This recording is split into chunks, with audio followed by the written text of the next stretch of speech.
Salut tout le monde, bienvenue dans la cave du Mills, j'espère que ça roule pour vous, moi ça va plutôt pas mal, nous sommes pas dans la cave, nous sommes à Saint-Malo pour le quai début 2024. L'objectif est assez simple, passer un bon moment à parler de 9e art avec des passionnés, avec des éditeurs, bref, on va faire des rencontres, je vous amène avec moi, c'est parti.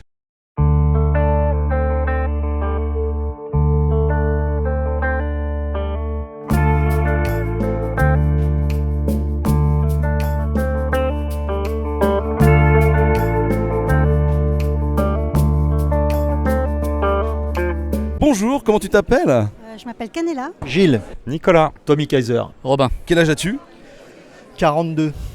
Bah c'est pas, y a pas de honte, c'est vraiment très bien, c'est un âge noble. J'ai 47 ans. 44 ans. Ça te regarde, Ouais, voilà. Si c'est pas indiscret, évidemment. Là, actuellement, j'ai 24 ans.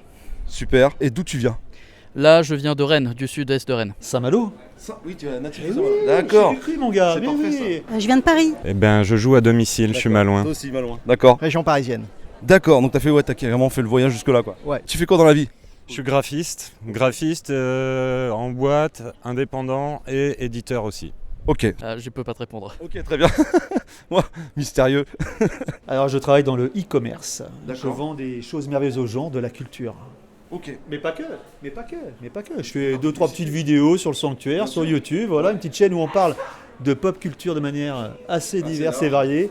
Le cinéma, le comics, la bande dessinée, la musique, l'ésotérisme, affaires Grégory, plein de choses, la police, les affaires criminelles, de tout. Voilà. Exactement. Et je recommande fortement. J'ai pas le temps parce que les vidéos durent hyper longtemps, j'ai pas le temps de tout regarder, mais mortel. En dessous de 4 heures, c'est pas une vidéo du sanctuaire. Il faut au moins 4 heures. Je travaille dans une bijouterie. Ingénieur automatisme. Il y a que des gens qui ont des métiers de malade.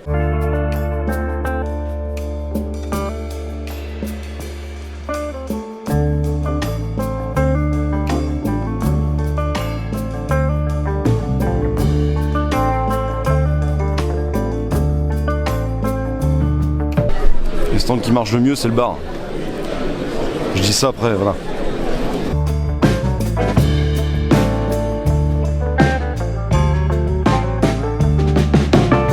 Accord maquillage. Et je suis avec Mickaël Jérôme pour la maison Comics Initiative. Tu commences à être un petit peu habitué de la chaîne. De la chaîne, oui. De la cave du Mills, bien de sûr. la cave du Mills, oui. J'ai hâte d'y pénétrer dans cette Oui, cave. tu es le bienvenu. Sombre et amical. Ouais, amical surtout. Mickaël, j'ai lu énormément de Comics Initiative cette année. Ouais. Merci. Bravo. Voilà, je voulais juste te dire, c'est hyper varié. Ouais. Que ce soit The Good Asian, où j'ai participé au Ulule. D'ailleurs, l'œuvre incroyable, c'est limité à quoi, 255 exemplaires, il me semble. C'est ça. 255, ouais. Vraiment un polar incroyable. Je te remercie de m'avoir noté à l'arrière. Vraiment, c'est la première fois que j'ai un nom dans un comics. Je trouvais ça sympa de me remercier les lecteurs. Et puis Ouais. en plus, tu vois, comme toi, tous ceux qui font des vidéos ou les différents journalistes qui n'hésitent pas à parler des titres, même en amont, tu vois, en disant ça carrément. peut être cool, n'hésitez pas. Après, on Et, fait confiance. C'est-à-dire que tu nous dis merci. ça va être bien. Ça va être bien, forcément quoi. Moi je crois, je pense que si on ne croit pas dans ce qu'on propose, pour nous c'est moyen, etc., je vais pas dire au lecteur, c'est génial, Oui, c'est non. une de base. Tu perds en ça crédibilité m'intéresse de pas. toute manière, on est d'accord. Si tu dis que c'est Ouais. bien alors que c'est juste pour Moi si je fais c'est un titre à chaque fois, c'est parce qu'il y a un truc qui me plaît dedans, qu'il y a un vrai kiff. Ouais, carrément. Mais justement, c'est ça que je voulais parler avec toi parce que j'ai lu évidemment L'Orfèvre. Ouais. Gros coup de cœur, gros coup de cœur pour moi. Je suis hyper content que ce soit en sélection. Ouais, prix BD Fnac France Inter. On est encore une fois sur une histoire ultra différente de Good Asian qui est.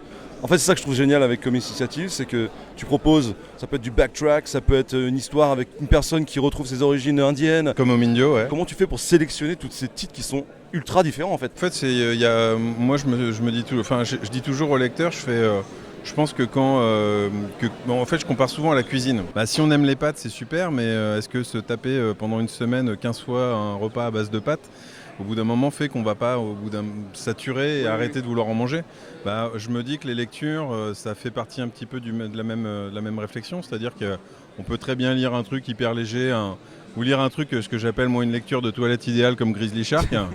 J'aime beaucoup avoir les verrues Rien Noir derrière moi en son, je vous jure, Yes. c'est un kiff. Et donc avoir un truc complètement déconnant, rigolo comme Grizzly Shark, et après se dire le soir, je me poserais bien, mais qu'est-ce que je pourrais lire? Et à ce moment-là, enchaîner avec un récit, entre guillemets, témoignage de vie, façon comme au Mindio, Le lendemain, dire un truc avec un Foxboy super-héros breton. Ou une meuf qui tue des licornes, enfin vraiment il y a des trucs. Ouais, voilà, enfin ouais. C'est en fait, déjanté. Ouais. En fait, j'aime bien dire, plus on se diversifie dans son alimentation ou même tout simplement dans sa lecture, plus on en ressort enrichi en fait. Ouais, carrément. Et ça nous permet aussi d'avoir un regard qui est plus affûté, plus précis aussi quand on lit d'autres choses, en se disant je comprends pourquoi certains titres sont considérés comme peut-être géniaux par d'autres lecteurs qui ont je sais pas, un passif énorme, ou d'autres qui sont juste tombés sur un bouquin, le trouvent génial.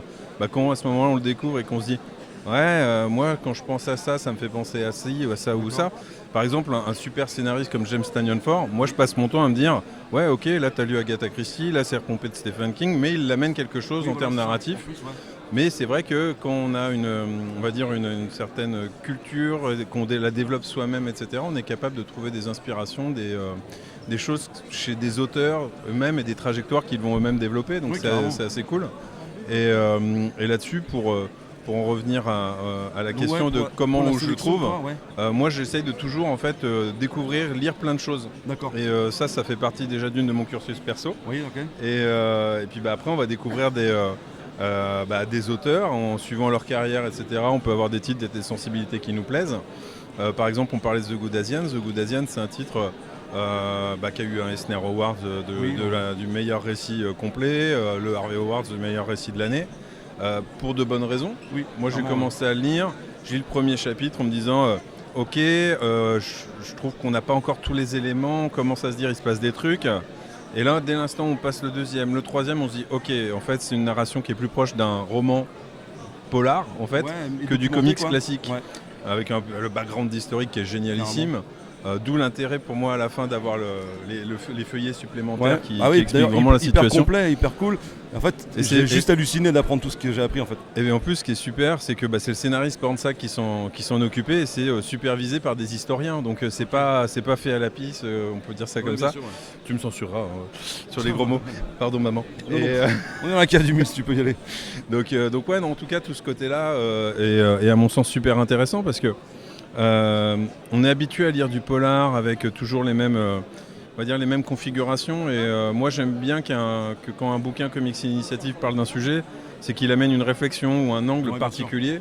The Good Asian, l'angle historique, il est ultra important parce que parmi les nombreuses choses qui me débectent, il y a le racisme. Oui. Et pour faire court, on connaît le racisme contre les blacks, contre les rebeux. Et en fait, les Asiatiques, entre guillemets, ceux qui sont d'origine asiatique, c'est un racisme latent que subissent vraiment des personnes. Et qui est rentré dans les normes presque, qui est devenu courant. Quoi. Ouais, c'est presque pas grave parce qu'ils sont gentils. Oui, voilà, c'est ça. Alors qu'en réalité, d'où le titre reste purement dégueulasse. Disponible en librairie maintenant. Ouais, presque. Parce que là, il est en rupture déjà. Donc, ah oui, d'accord, impeccable. Donc rupture jour de la sortie, quoi. Donc on croise les doigts pour que tout parte bien, etc. Et qu'on puisse éventuellement réfléchir à pouvoir le réimprimer. Ouais. Parce que c'est des coûts qui sont parce que toi c'est pareil, voilà, on en parlait la dernière fois, il y a un an de ça, mais c'est vrai que le fait d'imprimer pas beaucoup, pour pas en balancer, il n'y a pas de pilon chez toi de toute manière. Donc oui, il faut calculer juste parce que sinon tu te retrouves avec pas mal de stock sur les bras, quoi. Bah oui, puis même le stock, c'est juste se dire qu'un livre qui est fabriqué, s'il trouve pas finalement son lecteur ou sa lectrice, quel est le but?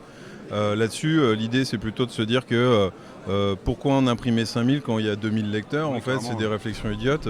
Et puis au bout d'un moment, faut bien voir que dans la chaîne du livre, les libraires, eux, vont réussir à pousser les titres qui leur plaisent, qui leur parlent. Et à l'opposé, quand tu as la partie qui est juste en amont, qui va être la partie dite commerciale, celle du diffuseur qui promeut les bouquins, le diffuseur, lui, il est là pour faire un boulot de commercial. Donc, tu as besoin de 5 bouquins, t'en prendras 15, je te fais un prix. Donc là-dessus, c'est un petit peu déconnant. La suite pour Comics Initiative cette année, on est fin 2024. 2025, incroyable, calendairement ça correspond. C'est ça qui est fou. Mais j'ai vu qu'il y avait des projets qui étaient en cours là. Ouais, alors dans les peut-être projets, en parler. Oui, alors là, si tu veux, alors écoutez, pas trop long. Avoir la vidéo non, pas trop long. Je te connais. Non, on peut en parler histoire de que les gens sachent que ça existe. Et puis de toute façon, t'as un lectorat qui te suit quand même, qui est assez fidèle. Et ça doit être hyper agréable, je pense. Ouais, puis c'est surtout, il y a un lectorat qui, moi j'aime bien dire, qui vivote en fait. Il y a des lecteurs qui vont préférer un titre, des lectrices un autre genre. Et en fait, comme je fais un petit peu de tout en réalité, je m'interdis rien. L'idée c'est de se dire, Là par exemple on va avoir un roman graphique réalisé par un artiste italien qui s'appelle Marco Fontanini sur Nosferatu, le fameux personnage cinématographique de Murnau. Et là on est sur un format avec un bouquin à l'italienne. C'est sublimissime, c'est un bouquin, voilà. Pour une fois on a réussi à faire une petite bande-annonce, donc c'est super cool. Et de l'autre côté, ce bouquin-là, c'est comme Marco, en fait, ce livre, il l'a fait vraiment tout seul dans son coin presque. Enfin oui, c'est la réalité, il l'a vraiment fait tout seul dans son coin. En fait, on va essayer de le faire en coédition pour que le proposer, enfin en coédition, en édition pure, mais on va l'imprimer en français et aussi une partie en italien pour que lui puisse le proposer en local là-bas. C'est la première fois que tu édites un bouquin en italien du coup? Ouais. Donc c'est assez. Voilà, c'est lui qui fera la relecture, évidemment. Non, il est déjà prêt. Mais là-dessus, non, ça va être un super bouquin. Après, en purement, qu'est-ce qu'on va avoir? On va avoir la suite de Love and Rockets qui continue évidemment. Ça marche toujours, vous arrivez à tenir le cap. C'est vrai que du coup moi ça me fout un peu les boules, je t'avoue, parce que ça commence à prendre un peu de marge par rapport au premier tome, tu vois, mais tout est encore accessible. Ouais, bien sûr. En fait on a eu une grosse... Faut que je me lance un de ces quatre, c'est vrai que... On a eu une rupture sur le premier tome, puisque comme tout, chaque tome qui arrive, forcément le premier va encore et encore. Donc au bout d'un moment on avait prévu une bonne quantité pour le premier tome et finalement c'est parti. Donc il a fallu réimprimer un peu de tome 1. Et pour pouvoir continuer à ce que les lecteurs puissent se lancer dedans. Et Love and Rockets, là on a les intégrales 9 et 10. Ouais, voilà, c'est ça. Et on... C'est un record. Enfin, je crois qu'il n'y a personne qui a réussi à éditer autant. Ah bah sur Love and Rockets, non. Et fin d'année prochaine, on aura... la fin de l'année prochaine, tu vois, on aura rattrapé les 40 années de retard en fait, qu'on a en France, quoi. Ah, c'est ouf, c'est vrai que c'est un marathon de ouf. Donc là, il y a beaucoup de taf dessus, parce que forcément, les intégrales, c'est énormément de boulot. Mais et puis après 2026, on va dire enchaîner avec plutôt des récits plus récents, en fait, très très récents même pour être honnête. Et en espérant qu'on puisse même faire venir les frangins dans des enfants, ce serait top. Ah putain, ça c'est un peu le défi. Oui, c'est vrai que tu m'étonnes. Aller au bout de la démarche en faisant finalement venir les rencontrer les lecteurs et les auteurs, ce serait génial. Ok, bon bah écoute, moi en tout cas je continuerai à défendre tes bouquins dans la cave du Mills parce que si vraiment... tu les aimes, si tu les aimes. Mais voilà, c'est toujours pareil. Moi j'ai aucun intérêt à défoncer la moindre œuvre. Quand j'aime j'en parle, quand j'aime pas j'en parle pas, point barre. Mais en tout cas voilà, mortel. Travail d'édition, moi vraiment il y a tous les formats, toutes les formes, moi j'adore ça. Tu sais, une espèce de bibliothèque un peu punk qui n'est pas tout noir ou tout, tu vois. Ouais, ça c'est mon côté blanche. métalleux punk rock. C'est ça. J'avoue. Mais en tout cas voilà, il y a du bon qui arrive, donc ça c'est cool. Et je te remercie en tout cas et je te souhaite un bon festoche. Ouais, merci à toi Emile.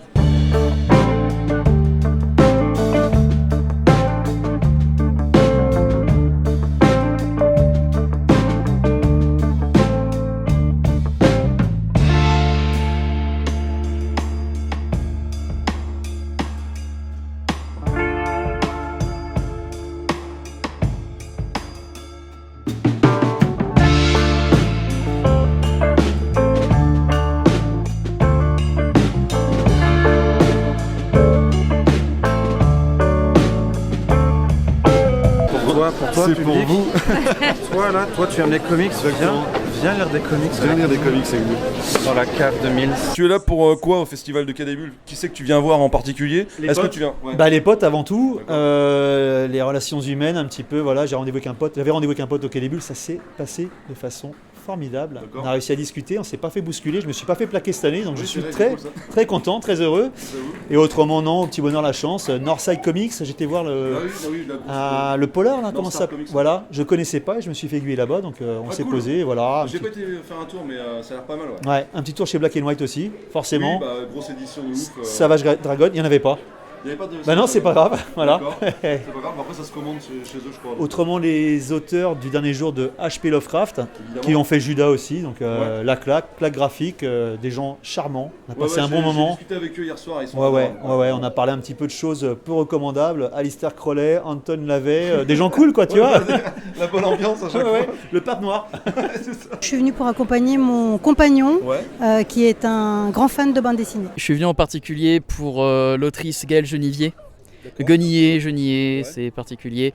Elle vient tout juste de sortir son troisième livre, Minuit passé. Et c'est une artiste que j'adore, c'est mon artiste préféré, donc justement son trait, ses histoires, la beauté juste qui émane de ses œuvres, qui sont pour moi uniques. J'ai jamais vu ça avant, j'ai jamais trouvé ça avant. Et en plus, sa deuxième œuvre, donc Le Jardin Paris, j'ai rencontré l'œuvre à un moment qui était assez sombre de ma vie, D'accord, ok. l'air de rien. Et ça a été un rayon de soleil. Voilà. Alors on va Pour dire le boulot quoi. ouais, pour le boulot, ça c'était une première chose, mais pour les auteurs, il y en a un que je voulais pas rater, c'était Siro Tota, le dessinateur de Photonique. Ok, d'accord, ouais. Je lis ça depuis les années 80, j'ai jamais eu l'occasion de le rencontrer avant et donc ça s'est fait hier. Ah, ça s'est fait hier. Ouais. Et alors? Bah top, Ouais. top, j'étais très Cool et content. Ouais, le gars est super sympa, très humble. Ouais, c'était vraiment... Ça se fait de plus en plus rare de nos jours, c'est cool. Oui, il y en a quelques-uns qui ont un peu le melon, mais... Pour des éditeurs en particulier, 404 Comics, D'accord. Comics Initiative, Ok. Bliss, Ok. donc de l'indé en général. Ouais, ce que j'allais dire, c'est parfait. Tu lis beaucoup de BD, manga, comics en général? J'en lis de temps en temps, je suis assez varié, je lis de la littérature un petit peu classique. Ouais. Je pense notamment à du Orwell, mais aussi Carbone et Silicone, de la science-fiction, Métal Hurlant. J'adore regarder les anciens Métal Hurlant, Super. c'est dingue un passif de science-fiction comme ça en France, qui est si peu utilisé de nos jours. Je suis bien d'accord avec toi, je suis un gros fan de SF. Vraiment, voilà. Tu connais certainement C'est plus que de la SF, toutes ces podcasts de Loïc Cherry. Et d'ailleurs, il a fait Vertigéo, qui est vraiment cool, adapté d'une nouvelle qui a été écrite chez La Volte. Bah, comme j'ai dit récemment, il n'y a pas longtemps sur YouTube, je pense que si une overdose de bande dessinée de pop culture existait, je l'aurais fait depuis longtemps. Donc les journées sont pas assez longues, les nuits sont pas assez longues. Voilà, donc, chaque fois. je mets des coups de boule à mes bouquins et après je pose. Ouais, c'est Voilà. ça. T'es plus comics? Plus comics, plus Marvel, mais ouvert surtout l'indé, la franco-belge, les bouquins, Ok. tout ce qui est kiffant, quoi. Manga, pas du tout. Je suis complètement passé à côté. Je rate sûrement plein de choses, mais c'est comme ça. C'est ça, il y a des choix à faire. Beaucoup de comics. Pas spécialement les Big Two, pas de DC, pas de Marvel, plus sur de l'indé, voilà. Et du franco-belge, pas mal aussi. C'est pour ça que t'es abonné à la chaîne, peut-être, non? Ouais, bah... Ouais, c'est vrai que moi je fais pas beaucoup de Big Two. C'est un petit reproche que je pourrais me faire à moi-même. Mais il y a tellement une pluralité de choix et un kiff absolu en indé que. C'est ça, puis les super-héros, on en mange depuis des dizaines d'années, donc il y a des choses intéressantes chez les Américains aussi, en dehors des super-héros. Donc tu lis beaucoup de comics, un peu de BD peut-être? Ouais, du franco-belge aussi, ouais. Comics énormément, manga, très peu de franco-belge. D'accord. C'est quoi ton œuvre culte s'il devait y en avoir qu'une? Oui, c'est chaud, je sais. C'est compliqué ça. Dark Knight Returns de Frank Miller. Oh oui, ok.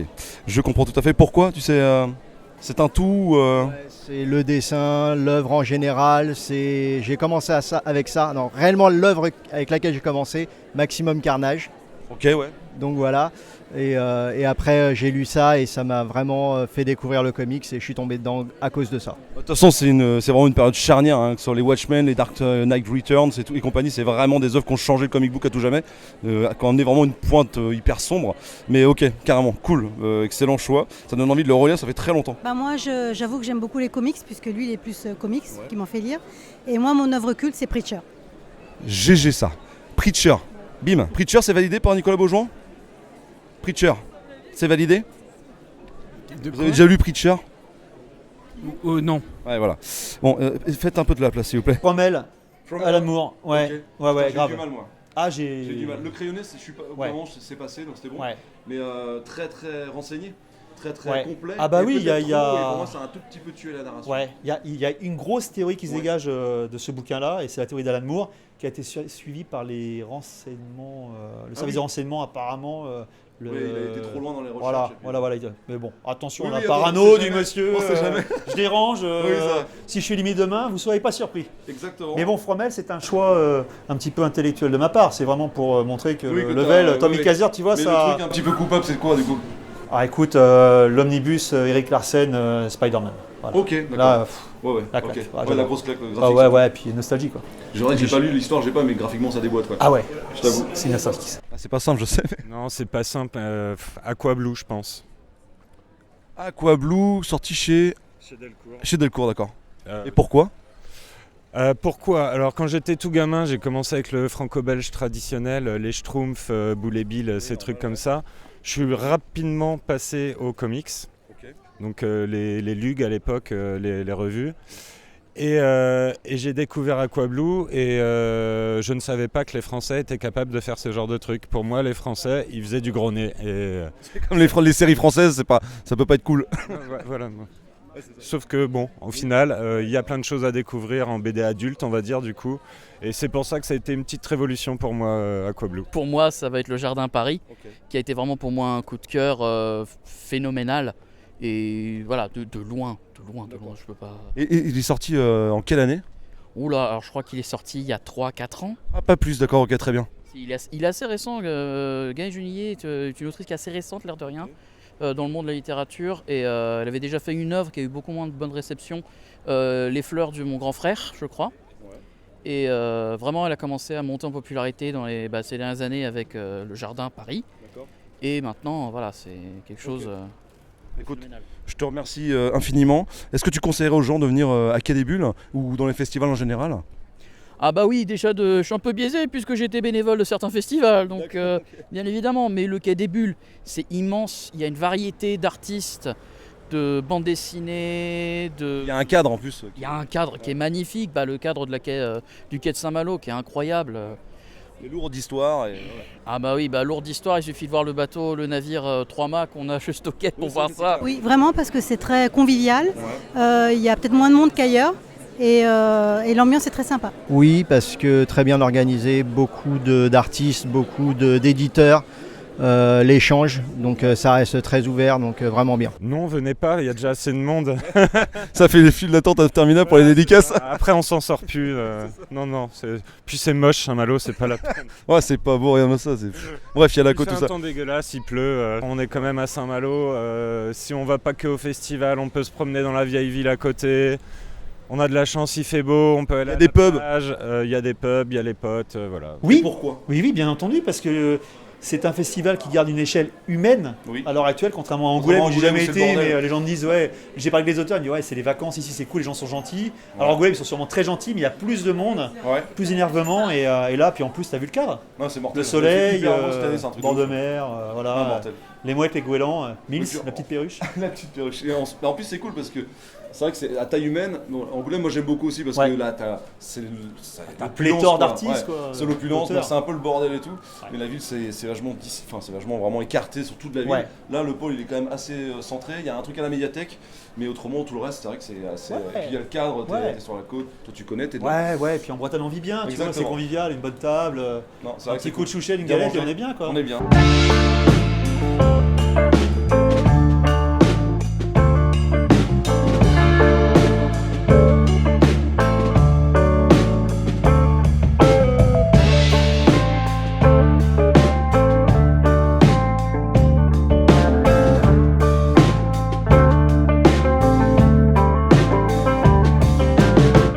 J'ai enfin réussi à t'attraper. Bon, oui, ça fait plusieurs fois qu'on tourne cette vidéo, mais parce que je suis intraitable, insupportable même. Merci à toi d'être là, déjà, d'une. Moi j'étais là. Ouais, Nicolas Beaujouan, pour ceux qui ne le connaissent pas, directeur éditorial, parce qu'il faut être un peu prétentieux. Oui, apparemment, de 404 graphique, désormais. Bah oui. Il y a eu des succès cette année, je voudrais revenir avec toi sur ces succès qui sont sortis là. Jodas, je sais pas si tu as déjà les premiers chiffres, en tout cas non, pas encore. On pourra en reparler, moi j'ai adoré, je pense que ça va être dans la lignée de Le dernier jour de Howard Philip Lovecraft, puisque le même dessinateur, même si ça a été fait en post, c'est-à-dire c'était fait en 2018 je crois, quelque chose comme ça. Ouais, je crois, mais je me demande même si ça n'a pas commencé en 2017, les premiers issues, les Monsieur premiers Loveless, Jeff Loveless, qui est au scénario. On en parlera juste après. Okay. Avant ça est sortie la réédition d'Automnal. Ouais, en grand format. Parce que c'est important, faut en parler. On sent la redite. Pourquoi cette envie de republier dans un grand format? Parce que déjà, on n'avait plus de stock. En fait, c'est un livre qui a bien marché, mais sur la longueur. Donc en fait, au bout de 2 ans et demi, on n'avait plus du tout de stock. Donc soit on avait 2 choix en fait. Soit on arrêtait complètement de l'exploiter, ce que moi je trouvais dommage parce que pour moi c'est un titre qui me plaît énormément. Et qui trouve toujours son public, je suppose. Mais la problématique que j'avais, c'est que je pouvais pas le rééditer en conservant le même prix. Parce que depuis 2021, malheureusement, les prix de fabrication papier, Flambé, l'énergie et tout, ont flambé, donc je pouvais pas maintenir le prix. Donc je me suis dit, vu qu'on a un nouveau format agrandi maintenant qui permet aux gens de découvrir un peu notre maison, je me suis dit, on va augmenter le prix parce que j'ai pas le choix, mais on va faire un grand format. Donc ça permettait de justifier d'une certaine façon quand même une réédition. Et en plus, on pouvait le rééditer en plus à la période automnale. Ouais. Et donc on a décidé de tenter le coup pour voir si on arrivait à trouver un nouveau lectorat, si le lectorat qui nous avait découvert depuis le dernier jour de Howard Phillips Lovecraft nous accompagner maintenant sur les rééditions.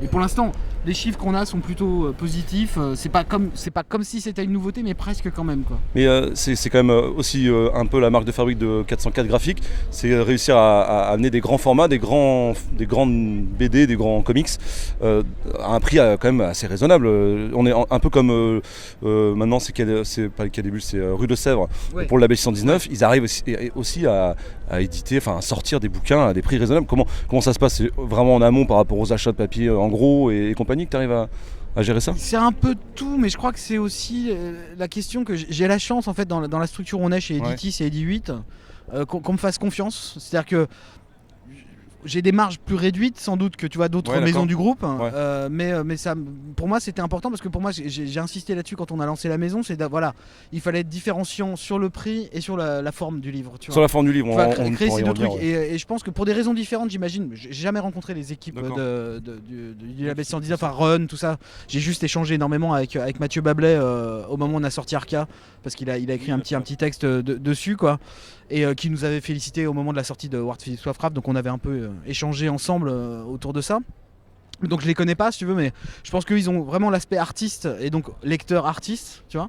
Moi j'ai la question, c'est plus éditeur lecteur, donc en fait pour moi c'est important de maintenir des prix qui me semblent à moi justifiés et justifiables. D'accord, ok. Oui, c'est aussi une envie de proposer une œuvre qui est pas trop onéreuse pour que tout le monde puisse en profiter, quoi, en jouer. Et puis je pense que c'est aussi possible quand comme nous en fait on a très peu de titres, tu vois, ça participe quand même à quelque chose, quoi, tu vois, à dire aux gens c'est un rendez-vous, ça va pas vous coûter un bras non plus, vous pourrez découvrir, partager, tu vois, de manière simple. D'ailleurs vous êtes aussi la preuve vivante que tu peux sortir moins, travailler plus ton produit et mieux le défendre quelque part, et en fait ça tourne, quoi. Ça n'a pas été facile au début. C'est 5 par an, c'est le maximum que vous ayez fait. 6 par an, et ça n'a pas nécessairement été simple. Je pense qu'il a fallu qu'on s'installe quand même, qu'on montre aussi notre capacité à faire les choses différemment. Bien sûr, ouais. Et à proposer des titres différents, qui permettent aux gens de peut-être d'approcher ce que c'est que la lecture de BD autrement. En tout cas, j'ai pas une certaine littérature qui n'était pas forcément connue du grand public avant que tu arrives, avant que vous arriviez. Il n'y avait pas de ce genre de proposition, ou alors. Si, je pense. Si, tu penses justement, on était avec Alain Peut-être David. chez Futuropolis. On était avec Alain David en conférence. Tu vois, c'est quelqu'un que j'admire beaucoup. Oui, moi aussi, depuis des années, parce que j'ai acheté la première édition de Sin City chez Raka, mais c'était lui. C'est Shaolin Cowboy. Mais moi, tu vois, donc ça remonte à 94-95, quoi, où j'ai découvert son travail d'éditeur, quoi.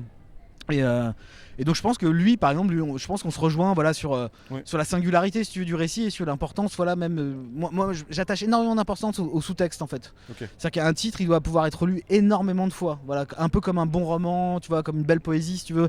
Elle doit garder des parts de mystère, et en fait tu dois pouvoir revenir en permanence avoir dedans, des thèmes sous-jacents et une double lecture. C'est fondamental, parce que je trouve ça un peu triste, si tu veux, de dire c'est juste une question de genre, c'est un bon titre, mais bon, on arrive difficilement à aller plus loin, quoi. Moi je trouve ça un peu triste à titre personnel en tant que lecteur, pas que ce soit mauvais. Oui, mais bien sûr, après il en faut pour tout le monde. Moi je suis le premier à aimer des blockbusters très bas du front, entre parenthèses, sans que ce soit mauvais et péjoratif. Donc je pense qu'il y en a d'autres qui sont capables de proposer des titres peut-être pas les mêmes, mais tu vois, on te voit dans la même dynamique, quoi. Je pense qu'on n'est pas les seuls, mais moi c'est ce que je voulais faire, et en tout cas ça a pris un peu de temps, mais ça aujourd'hui, je pense qu'on est en train de trouver vraiment une place à part dans cet environnement particulier, quoi. Ok, en parlant d'œuvres particulières, je pense sincèrement que Âme Augmentée, qui est donc du coup rétrospectivement celle qui est arrivée avant Automnal. Moi j'ai adoré, encore une fois, sur la chaîne tout le monde le sait, quand un éditeur, quelqu'un m'envoie un service presse, déjà c'est jamais caché, et au-delà de ça, si je n'aime pas du tout, j'en parle pas. Pour moi j'ai aucun intérêt à défoncer une œuvre, j'envoie un message à l'éditeur en lui disant pas ouf, je préfère pas en parler, ça sert à rien. Et là j'ai adoré. Cette œuvre est vraiment sombre. C'est un parti pris graphique déjà qui est pas simple à défendre, je trouve, pour n'importe qui. Je pense que ça aurait pu se faire chez Futuro, ça aurait pu se faire chez toi, mais pas énormément d'autres éditeurs. Peut-être Delcourt qui de temps en temps arrive à faire une petite virgule de côté comme ça. Mais en vrai, c'est une œuvre qui, en fait, elle parle tellement de choses. je comprends. En fait, je suis très heureux que c'est trouvé son public, quoi. Je pense que toi aussi, Ah bah oui, évidemment, grave. c'est le but du jeu, tu vois. Mais vraiment, c'est pas un truc facile. C'est un peu comme un carbone silicium, tu vois. Le trait de Mathieu Babelais n'est pas simple à appréhender. Et là, je suis très heureux de voir que les gens sont ouverts, quoi. Je sais pas quel retour tu as pu avoir sur cette BD. Qu'est-ce qui en ressort le plus, quoi. Les plus gros retours que j'ai eu, je crois que c'est les libraires en fait. D'accord. Tu vois, Mimoun par exemple de Manfin Ouais. à Rennes m'en reparlait justement quand je suis arrivé jeudi. Tu vois, il m'en reparlait encore en fait en disant que c'est un titre qu'il arrive à mettre dans les mains des gens de manière un peu surprenante en fait. Tu vois que lui il a adoré, mais que à chaque fois il est curieux parce qu'il dit aux gens genre oh non mais regarde-le, tu vois machin et les gens y vont quand même quoi. Ouais. Et donc pour moi ça a été un titre excessivement difficile, mais en fait c'est une année en fait où je me rends compte si tu veux a posteriori maintenant que finalement le dernier titre est sorti. Ouais. Que c'est l'année en fait où j'ai eu le courage de sortir les titres qui me plaisaient le plus, mais qui me faisaient le plus peur aussi. Mais au final, oui, parce que tu t'attendais toi-même au tournant, quoi. Tu dis bon, là, je vais me croire en ce que moi j'aime. Voilà. Et espérons que Mais ça j'ai toujours prenne, aimé quoi. tous les titres qu'on a sortis. Oui, c'est mais pas la bien question, sûr, bien sûr. Il y avait des titres, il y avait 2 titres notamment qui étaient pour moi très complexes à sortir cette année, c'était Judas et Âme Augmentée. Ok. Pour des raisons radicalement différentes, mais Âme Augmentée, il m'a tellement laissé un goût un peu amer, mais en même temps, ça traînait tellement dans ma tête en permanence. Moi, je l'ai lu 3 fois. Très honnêtement, j'ai lu 3 fois. La première fois, j'étais là genre, ok, waouh, incroyable. Ça y va pas avec le dos de la cuillère et c'est ce que j'aime. Deuxième lecture, grosse réflexion, tout seul, devant, je sais pas, un feu ou quoi.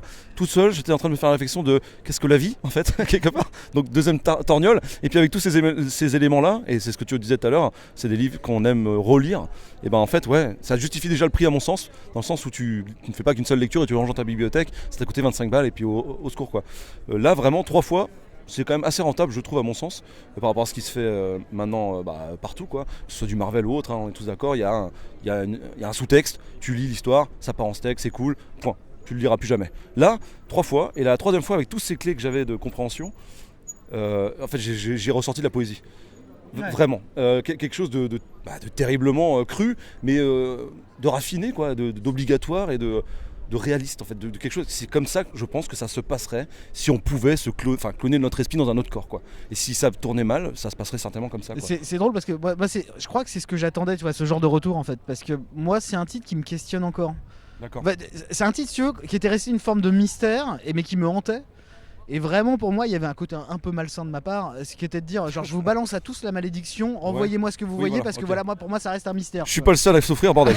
Voilà, c'est un peu Ça. ça quoi.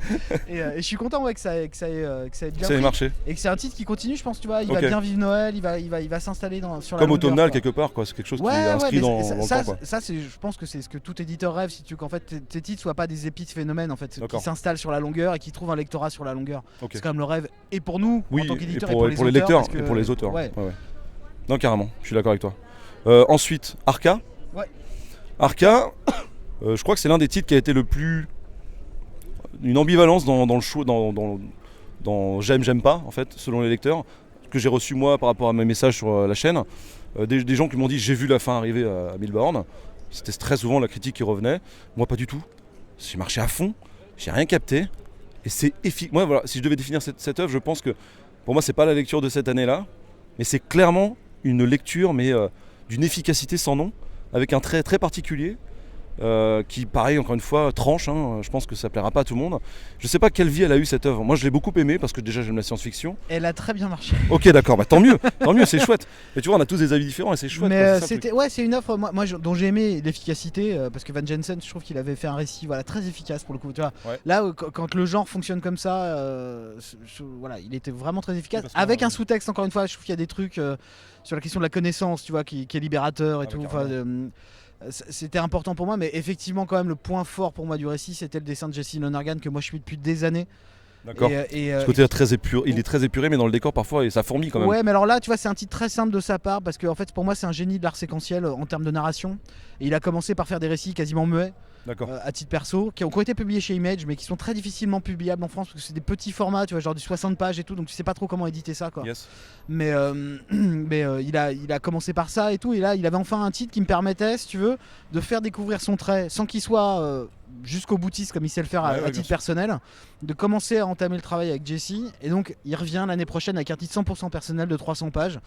Quasiment muet encore une fois, mais là on est vraiment dans un truc complètement dément en fait où il t'explique presque visuellement ce que c'est que Comment la BD, quoi. D'accord, ok. Tu vois comment elle fonctionne. Ouais, en une fait. sorte de cas d'école Ouais, c'est un hyper génie. bien. Vraiment, pour moi, c'est un vrai génie. D'accord, très bien. Suite à ça, si on remonte un peu le temps, il restait une œuvre, je crois, de cette année 2024. Bah ouais. C'était Au dedans. Au dedans. Alors là, Au dedans, ouf. Ça, c'est la claque pour tout le monde. J'ai l'impression qu'il a touché énormément de personnes. La sensibilité de cet artiste et de cette bande dessinée, avec un dessin très épuré de comic strip, pour les journaux, quoi, de cartoonistes, voilà, exactement. C'est vraiment. Là, ça fait l'unanimité, quoi. Quel meilleur moyen de commencer de l'année, j'ai envie de te dire. C'était Ça, quoi. complètement surprenant Et oui. parce que c'était tellement loin de ce qu'on avait fait jusque-là. Mais c'est aussi ce qui est excitant quand t'es éditeur, quoi. C'est qu'en fait, tu te dis, allez, j'ai pas le choix en fait. Tu vois, l'œuvre m'a choisi, j'ai choisi l'œuvre. Tu vois, cette espèce d'échange en fait. Ouais. Et mais en même temps, c'était genre putain, mais comment les gens vont recevoir ce truc on s'attend pas à ça de notre part. Et en même temps, c'est excitant de savoir que les gens n'attendent pas ça de notre part. Mais non, ça a été super bien reçu. C'est un titre qui continue à super bien vendre régulièrement. Qui vient de remporter le prix ACBD et qui était en lice pour France Inter, Fnac, France Inter. Ouais. Et puis peut-être, sait-on jamais autre chose, j'en sais rien, j'espère. En gougou. Alors, attention, messieurs dames. Ce serait, ne serait-ce qu'une nomination, ce serait merveilleux. Bon, après, on verra. Et ça, je suis pas dans les arcanes du festival. J'ai même pas su. Il va être réédité ailleurs, dans une autre langue ou pas? Il a été Parce que édité le dernier jour de Howard Phillips Lovecraft, du coup, vu que c'est une création originale, vous pouviez le faire. Mais là, à ce moment-là, c'est comment ça se passe? C'est l'artiste, c'est Will McPhail qui. Will McPhail avait déjà publié son livre bizarrement en fait sur le double marché anglo-saxon, c'est-à-dire qu'il avait d'abord publié en Angleterre, sur le marché britannique, on va dire au sens large. D'accord. Et ensuite aux États-Unis, normal avec le New Yorker, quoi. Mais vu qu'il est dessinateur pour le New Yorker, donc c'était plus simple pour lui. Et après, il est sorti juste en Italie, je crois, et en Espagne. C'est ça que je voulais savoir. Là, en Pologne, il va sortir. Il me l'a annoncé hier. Ah oui, donc ok, d'accord. Et je pense que derrière là, parce que je vais aussi en parler avec tous les gens qu'on connaît en fait et à qui on édite des livres en commun d'une certaine façon. Je pense que je vais en parler en Allemagne, je vais en parler. Là, je vais leur dire, là, c'est pas possible. En fait, vous avez plus le choix. Allez-y. Ouais. Foncez, non, quoi. Non, mais ça a été un début d'année, C'était assez fou. Hein. C'est vraiment pour ça que je voulais faire une rétrospective avec toi, parce que cette année, j'ai trouvé que 404, là, vous avez tiré votre épingle du jeu clairement, quoi. Pas par rapport aux autres, c'est pas une concours, on s'en fout. Ah bah non, mais jamais. Je te dis juste. C'était fou, quoi. Tout ce que je nous souhaite et que je te souhaite et que je vous souhaite, c'est de faire des années comme ça tout le temps, quoi. Parce que là, vraiment, en termes de, t'en as pour tout le monde, quoi. Et c'est constamment un peu plus élevé, à mon sens. Les œuvres que tu proposes, c'est des œuvres qui sont quand même un peu plus élevées, dans le sens où c'est pas bas du front. Et encore une fois, j'ai rien contre ça, mais je trouve ça génial que ça marche autant et que ce soit des livres qui véhiculent des émotions, des messages, des réflexions. Et moi, ça me rassure à titre personnel, hein, parce que c'est ce que j'ai envie de publier. C'est bien ça, c'est ce que j'aime. Je suis pas fou, quoi. Mais ouais, en fait, ça me rassure de me dire que je peux faire confiance quand même, tu vois, à une portion d'humanité qui a envie de lire des bouquins et qui a envie de se confronter à des choses différentes. Non, carrément. Tu vois, non, c'est cool. Et non, ça a été une année, encore une fois, c'est surprenant. Je nous souhaite à tous, mais bien sûr. pour les auteurs, dessinateurs et tout le monde, toutes les équipes qui travaillent dans la maison, qu'on continue comme ça, parce que en même temps c'est un challenge, tu vois. Tu te dis, quand t'as passé une année comme ça qui est vraiment très excitante, où tu sens que t'as du répondant et tout, alors tu te dis l'année prochaine comment est-ce qu'on va faire, et en même temps je suis surexcité à l'idée d'avoir de proposer ce qu'on va proposer l'année prochaine, quoi. Ouais, cool. Qui va être encore une fois complètement différent. D'accord. Et ça, c'est et tant mieux. fondamental. Non, c'est cool. Non, moi, je pense qu'il y a pas une fanbase, parce que j'aime pas le truc, mais il y a vraiment une base vraiment solide de vos lecteurs qui vous suivront, parce que y a aussi une proposition qui les intéresse et en fait, qui leur parle, ce que quoi. j'espère vraiment, en fait, c'est que c'est pas d'avoir des fans, parce que je sais pas. Non, mais ça veut rien dire. Mais de gens, en fait, qui nous font confiance, dans le sens où ce qui m'importe presque, c'est que on peut pas tout aimer. C'est pas, tu vois, il y a forcément des titres qui vont moins te parler ou pas du tout te parler, tu vois. Mais qu'en fait, les gens se disent quand même, ok, je suis peut-être passé à côté, c'est pas grave, mais je sais qu'ils l'ont pas publié pour rien, quoi. Voilà, ça existe, et je sais que je peux conseiller ça pour les personnes à qui ça pourrait parler. J'espère que les gens vont comprendre qu'on publie pas les titres pour publier des titres, quoi. C'est ça. Du coup, la dernière sortie, c'est Judas. Ouais. De Loveness, comme on parlait tout à l'heure, et de Rebelka. La dernière sortie, qui, évidemment, le même dessinateur que le dernier jour de Howard Phillips Lovecraft. Je l'ai lu. Je suis pas quelqu'un de très attiré par la religion en général ou tout ce qui s'y approche. J'ai adoré, voilà, je te l'ai dit hier, j'ai adoré, j'ai trouvé ça mais d'une limpide, quelque chose de vraiment une lecture fleuve. Qu'est-ce que j'ai aimé? Déjà, je me suis retrouvé dans Judas. Ce qui n'est pas rassurant. Je sais pas si c'est une bonne idée, je sais pas si c'est vraiment une bonne découverte. Mais j'ai compris une partie de. Enfin, j'ai trouvé ça beau, la libération, le pardon, le fait qu'il y ait un martyr, mais que ce soit pas le même, pas celui qu'on pense et tout. J'en dis pas beaucoup plus. C'est vraiment une œuvre que je souhaite à tout le monde de découvrir. Qu'est-ce qui t'a donné envie de publier Judas, qui était fait quand même en post bien avant, c'était en 2018 je crois, quelque chose comme ça, Alors, qui est sorti aux États-Unis.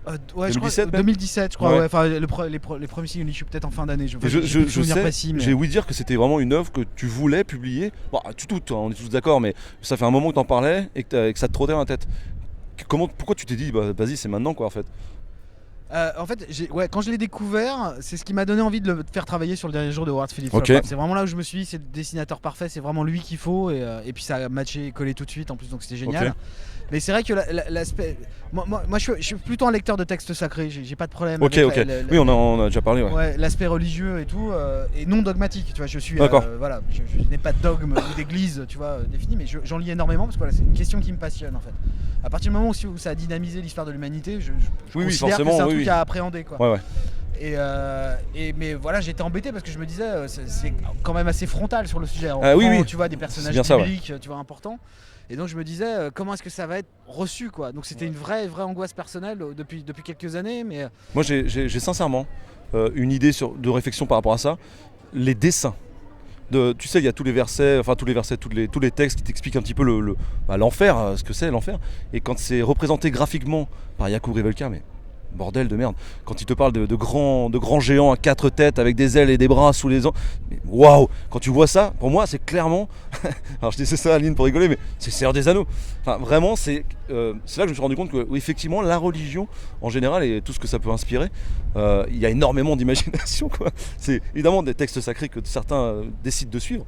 Moi j'ai trouvé que c'était vraiment du fantastique, quoi. Ça peut se dire comme ça, quoi. Oui. Tu vois. Et moi j'ai passé un super moment et vraiment c'était pas gagné, hein.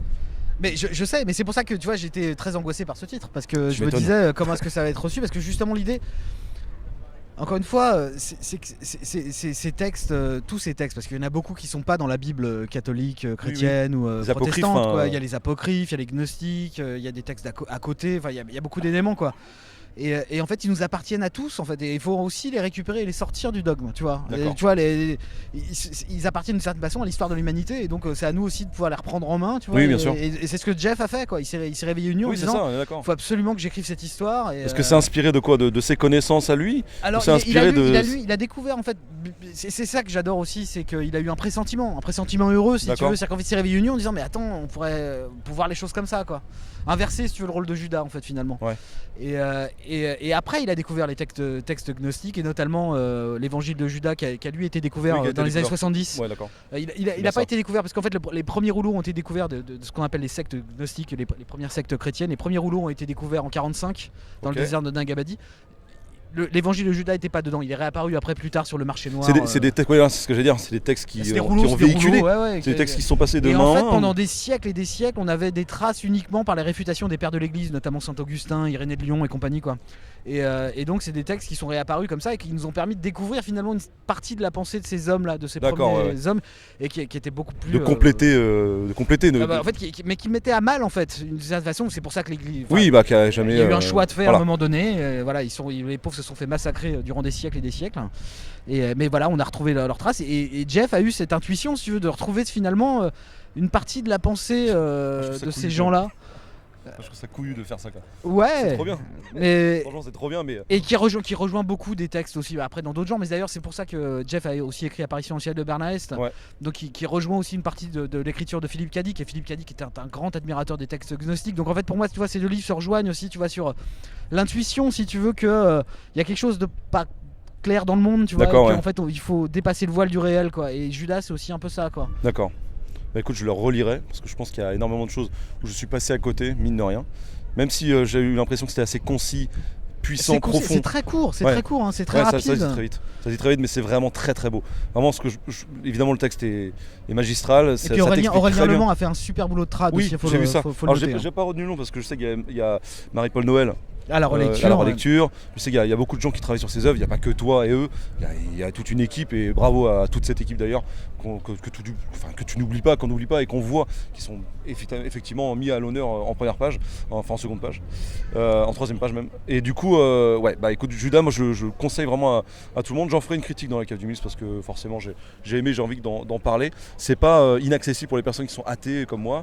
C'est vraiment. Si on connaît l'histoire de Judas à minima, on sait qu'il a trahi le Christ. Moi j'ai appris combien de deniers il avait touché. J'ai appris plein de petits trucs que je ressortirai à mes potes qui croient un peu plus que moi. Mais j'ai vraiment passé un super moment. Donc écoute, une année incroyable pour 404. Qu'est-ce qu'on peut. Enfin, évidemment, je te souhaite la même pour 2025. Bah ouais, ce serait bien. Évidemment.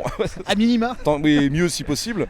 Est-ce que tu peux annoncer quelques trucs pour l'année prochaine? Je peux à peu près tout dire en fait. On a Anzuelo de Marios, une autrice espagnole en tout début d'année. Elle a passé 3 ans. Elle a eu un Eisner Awards pour meilleure couverture il y a quelques années. C'est un 304 pages, une ode à la mer, très poétique, évanescence. Elle a passé 3 ans à faire ça à l'aquarelle, c'est un boulot monstrueux. Faudrait qu'elle vienne à Saint-Malo du coup, quand même. Ce serait pas mal. J'en parlais avec Émilie, notre responsable promo tout à l'heure, en lui disant il y a peut-être un truc à jouer quand même. Oui, carrément. Donc il y a ça. Ensuite, on aura un nouveau Jesse Lonergan, dont je peux pas annoncer le titre parce qu'il n'est pas encore annoncé aux États-Unis. On aura le retour de Yacoub encore avec de la SF cette fois-ci. Trop bien. Ça s'appelle Origine avec un S. Je vois bien un truc un peu plus.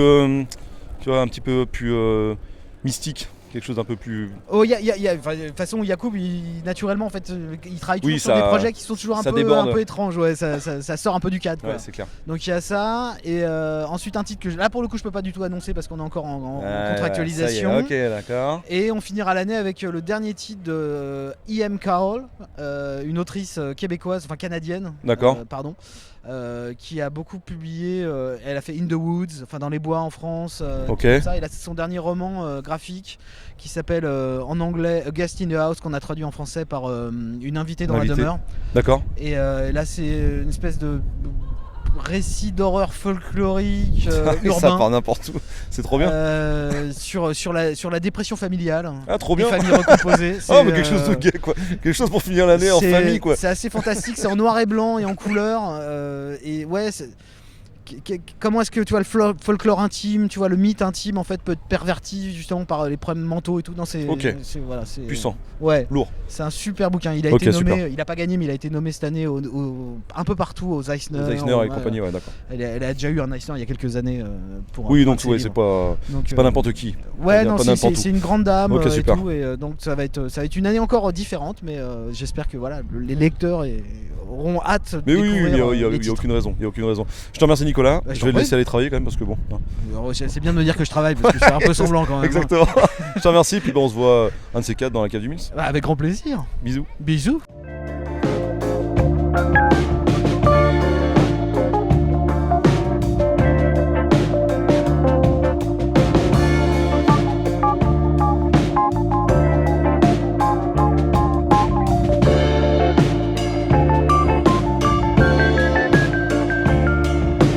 Bon bah écoute. S'il te plaît, oui, on va rester pour jouer. Tu m'as pas dit ton âge, c'est pour ça. 43 ans, bientôt. 43 ans bientôt. Et bah écoute, ça c'est un truc exclusif. Tu le fais pas du tout. T'es gentil. Je te le dis, je te le dis. Ouais, c'est gentil. Merci, ça fait du beau au cœur. Il fait beau, je fais jeune, ouais. Bon, je te souhaite un putain de festival. Mais merci mon pote, ciao. Super sympa. Salut. Mills. Merci mec, c'est cool. Avec plaisir. Bah il me reste plus qu'à te souhaiter un excellent festival. Merci à toi. Bah merci à toi aussi. Au plaisir. Au plaisir. Et c'est à moi de te souhaiter du coup un excellent festival mec. Merci à toi Mills. Au plaisir. Yes. Merci beaucoup, à toi aussi. Merci, c'est cool. Et voilà mes petites perruches, pour moi c'est terminé le Quai des Bulles 2024, c'était une sacrée édition, j'ai rencontré plein de gens, des éditeurs, des gens, des abonnés, ouais, c'était hyper cool. On a eu un temps sublime, et bon il me reste plus qu'à rentrer sur Nantes. Bisous. C'est bon les gars, vous pouvez y aller.